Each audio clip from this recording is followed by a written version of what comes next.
Some people get stressed for a moment, and then it passes. But other people? Stress doesn't really leave. It follows them through the day, in the morning, at work, at night, even in quiet moments when nothing is happening. And after a while, that becomes dangerous. Because when stress stays too long, it stops feeling like a reaction and starts feeling like your normal state. That's the strange part. A lot of people don't even notice how tense they are anymore. They think this is just how life feels now. A busy mind, a tight chest, a body that never fully relaxes. But that raises a serious question. If stress can become your default setting, can you interrupt it before it takes over? Yes. And sometimes much faster than people think. In less than 2 minutes, you can begin to calm your system down. But to understand that, you first need to understand what stress actually is. Stress is not just feeling bad. It's not just overthinking. It's not just being tired or in a bad mood. Stress is your body preparing for danger. And one of the main parts involved in that response is the amygdala. The amygdala is a small part of the brain, but it has a very important job. It watches for threat. It tries to protect you. And the moment it senses that something might be wrong, it reacts.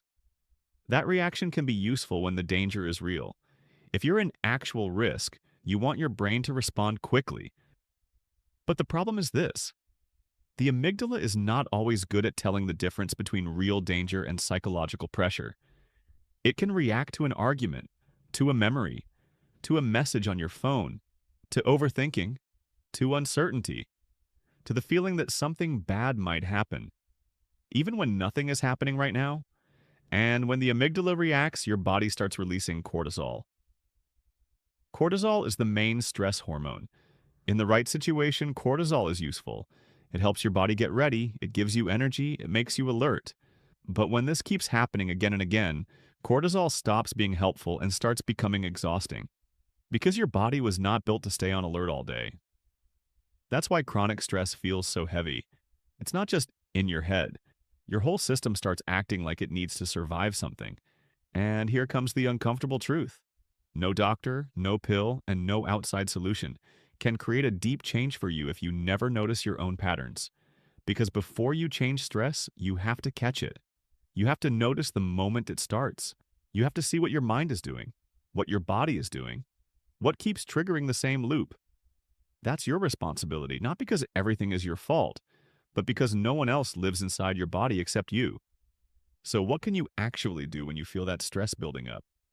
That's where this part ends, because understanding stress is the first step. You can't deal with something properly if you don't even see how it works.